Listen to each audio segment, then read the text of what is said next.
जय हिंद दोस्तों, मैं हूं ए.के. सिंह और आप देख रहे हैं अंजना क्लासेस।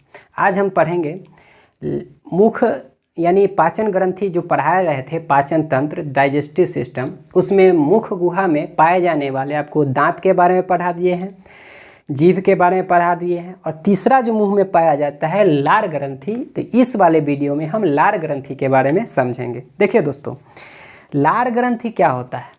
लार ग्रंथि मनुष्य में 3 प्रकार का लार ग्रंथि पाई जाती है। मनुष्य के मुंह में 3 जोड़ी लार ग्रंथि पाई जाती है। कितना? 3 जोड़ी।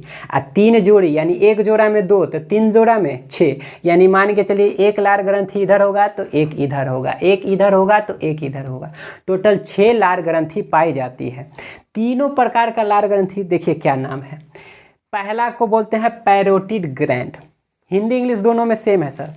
पहला ग्रंथि को बोलते हैं पैरोटिड ग्लैंड यानी पैरोटिड ग्रंथि। दूसरा जो होता है सबलिंगुअल ग्लैंड जिसको बोलते हैं सबलिंगुअल ग्रंथि। अब तीसरा जो होता है सबमैंडिब्यूलर यानी सबमैंडिबुलर ग्लैंड।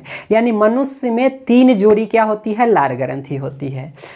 मानव के यानी हमारे क्वेश्चन आएगा सर कि क्या एक दिन में कितना लार निकलता है?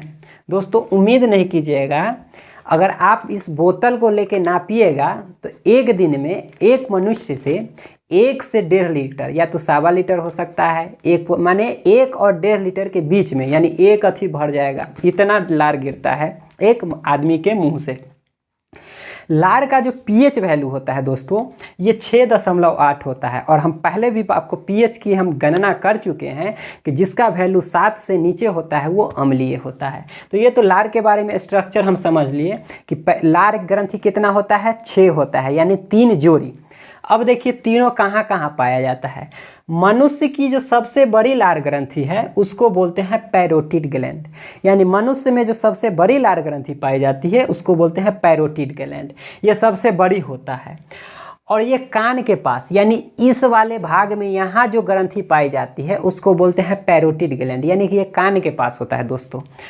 कभी कभी क्या होता है कि इसमें संक्रमण हो जाता है, जब वायरस इसमें अटैक कर जाता है तो आपको एक रोग हो जाता है जिसको बोलते हैं गलसोत। यानी तो दोस्तों हम देख लिए कि पैरोटिड ग्लैंड जो होता है कान के पास होता है, सबसे बड़ी होती है और इसमें कभी कभी वायरस का संक्रमण हो जाने से गलसुआ रोग हो जाता है। दूसरा होता है सबलिंगुअल। सबलिंगुअल ग्लैंड जो होता है ये जीभ के पास होता है, जीभ के पीछे और सबसे छोटी।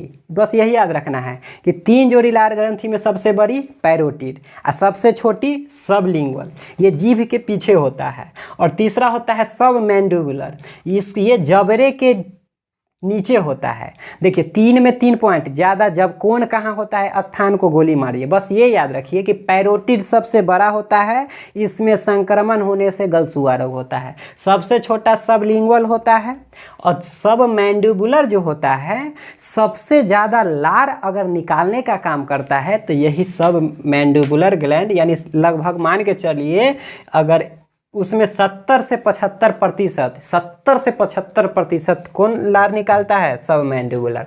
अब देखिए लार में पाया क्या क्या जाता है। तो दोस्तों जो तुम्हारे मुंह से जो लार निकलती है तो लार से में 98% क्या होता है? पानी होता है। बस तो पानी तो कहिएगा कि हम तो पानी पी लेंगे। दोस्तों पानी पीने की ज़रूरत नहीं है।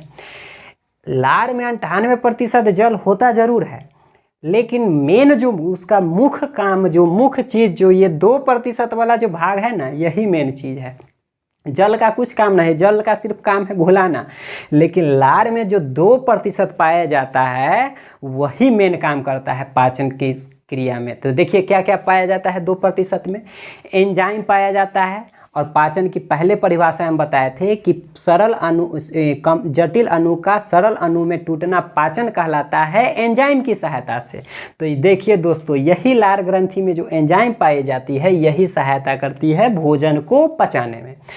म्यूकस पाया जाता है, क्लोरीन पाया जाता है, सोडियम पाया जाता है, पोटेशियम पाया जाता है। अब देखिए सबका काम क्या क्या है, पूरा याद नहीं रखना है। मेन तरफ से आपको याद रखना है एंजाइम और म्यूकस। आपको क्या याद रखना है? एंजाइम और म्यूकस। एंजाइम जो है ना, 2 प्रकार की एंजाइम, मनुष्य के जो लार में 2 प्रकार की एंजाइम पाई जाती है। एक का नाम है टाइलिन और एक का नाम है डाइएस्टेज। ये टाइलिन और डाइस्टेज जो एंजाइम है दोस्तों, दोनों का एक ही काम है, दोनों का काम है स्टार्च का पाचन करना। आगे हम समझेंगे स्टार्च क्या होता है दोस्तों। समझिए, स्टार्च चोकर, आप लोग खाना पीना को भी खाते हैं, जो आटा चालते हैं तो उसके ऊपर जो निकल जाता है और कुछ भाग जो आटा के साथ रह जाता है वो चोकर, इसको हिंदी में बोलते हैं मंड। क्या बोलते हैं? मंड। यानी जो टाइलिन और डाइजेस्टेज एंजाइम जो होती है वो स्टार्च को पचा के माल्टोज में बदल देते हैं, और माल्टोज दोस्तों ये ग्लूकोज का ही भाग है। आगे हम समझेंगे कि ये क्या बन गया। अब आगे समझिए, दूसरा एक पाया जाता है लार में ही, अगला पदार्थ पाया जाने वाला लाइसोजाइम है। अगला काम क्या है? लाइसोजाइम। ये जीवाणु को मारता है दोस्तों। भगवान को पता था ना कि बचवा सब जानेगा बुझेगा नहीं, कुछ उठा के खा लेगा, तो कुछ उठा लेगा तो वातावरण में तो बहुत सारा जीवाणु पाया जाता है। तो बच्चा को क्या पता है अगर कुछ ऐसा चीज़ होना चाहिए कि नहीं कि उस जीवाणु को नष्ट करे, नहीं तो बच्चा को हानि पहुंचाएगा। तो इसलिए भगवान ने लार ग्रंथि में, क्योंकि बच्चा कुछ उठा लेगा खा लेगा, हम लोग को भी कुछ मिलता है इसी करके पटरी पर खा लेते हैं, लेकिन कभी देखते हैं कि उस वातावरण में क्या पाया जाता है? जीवाणु। तो उस जीवाणु को मारने का काम, यानी जीवाणु को मारने का काम मुँह से ही शुरू हो जाता है। और मुख में कौन? लार। और लार में क्या पाया जाता है? लाइसोजाइम। क्या पाया जाता है? लाइसोजाइम। ये जीवाणुओं को नष्ट करता है। और तीसरा जो यहाँ ध्यान दिए, म्यूकस। म्यूकस का काम है जो भोजन को चिपचिपा, लिविर क्या बना देना? चिपचिपा। जैसे हम लोग रोटी तोड़ते हैं तो भोजन अंदर से ऐसे करके निकालिए, मुंह में तोड़िए, हाथ में से करके निकालिए, तो वो जो चिपचिपा हो जाता है वही चिपचिपा बनाने का काम म्यूकस होता है। दोस्तों, हम पचाते हैं, देखिए मुख्य रूप से भोजन हम लोग करते हैं तो 3 चीज़ पाया जाता है। भोजन में कितना चीज़ पाया जाता है? 3 चीज़। बड़ा भाग कार्बोहाइड्रेट, एक प्रोटीन और एक वसा। नाम तो सुने होंगे, कार्बोहाइड्रेट, प्रोटीन और वसा। दोस्तों, ये कार्बोहाइड्रेट, प्रोटीन और जो वसा होता है ये जटिल फॉर्म में होते हैं। और हम पहले ही बता दिए हैं कि शरीर के अंदर कोशिका है, ज़रूरत हमको कोशिका को है।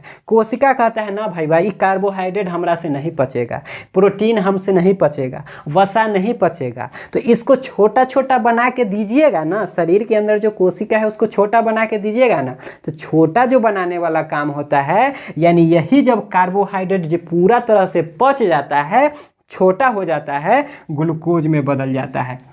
अगर ग्लूकोज मिल गया तो समझिए कि पाचन क्या हो गया? पूर्ण हो गया। तो दोस्तों, हम लोग भोजन जैसे ही रोटी लेते हैं तो मान के चलिए उसमें कार्बोहाइड्रेट है, तो कार्बोहाइड्रेट है, टाइलिन और डाइस्टेज क्या करता है? पचाने का काम करता है। ये जो स्टार्च है दोस्तों, ये कार्बोहाइड्रेट है, और कार्बोहाइड्रेट जो होता है माल्टोज में बदल जाता है। मान के चलिए कि ये बड़का कार्बोहाइड्रेट है, ये छोटा, यहाँ ग्लूकोज इतना छोटा होना चाहिए। तो कहने का अर्थ है कि डायरेक्ट तो ग्लूकोज इतना में नहीं बदल जाएगा, पहले मुंह में तोड़ते हैं, पेट में जाता है, छोटी आंत में जाता है, तब एनस में जाता है, और उसके बाद कोशिका में जाता है। तो कोशिका में जाता है छोटा छोटा ग्लूकोज, क्या जाता है? ग्लूकोज। तो डायरेक्ट तो ग्लूकोज नहीं बदल जाता है ना, अब पचने का काम मुंह से शुरू हो जाता है। तो मुंह में जो कार्बोहाइड्रेट का पचाने का काम है, तो मुंह में जो पाया जाता है जो चोकर, उसको मंड बोलते हैं, और वो बदलता है माल्टोज में दोस्तों। तो ये कार्बोहाइड्रेट बदल रहा है रियलिटी में ग्लूकोज में, ये कार्बोहाइड्रेट है रियलिटी में किस में बदल रहा है? ग्लूकोज में। लेकिन ये ग्लूकोज का पूर्ण पाचन वाला पदार्थ नहीं है, ये माल्टोज भी पूर्ण पाचित नहीं है, ये माल्टोज भी आगे जाके ग्लूकोज में बदल जाता है, क्योंकि मुंह में तो खाना नहीं पचा, खाना पचता है छोटी आंत में, आगे हम समझेंगे। तो मुंह में जो थोड़ा सा पचा, यानी कहने का अर्थ है कि ये कागज है, इसको छोटा करना है। पहले आप तोड़े, क्या पूरा छोटा हो गया? नहीं,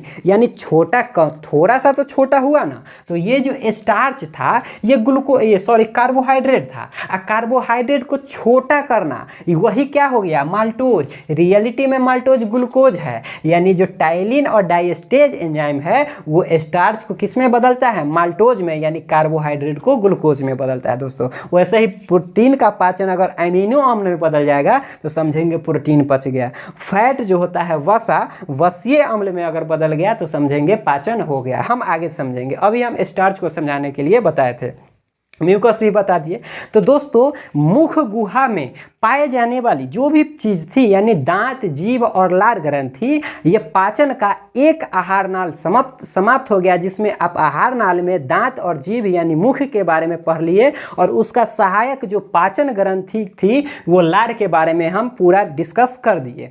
अब अगला जो नेक्स्ट वीडियो आएगा पाचन यानी डाइजेस्टिव सिस्टम का, हम आगे जाएगा ओसेफोगस यानी ये फूड पाइप में, तब कहाँ जाएंगे, अमाशय में। तो अगले वाले वीडियो में हम पेट के बारे में पढ़ेंगे। तब तक के लिए जय हिंद।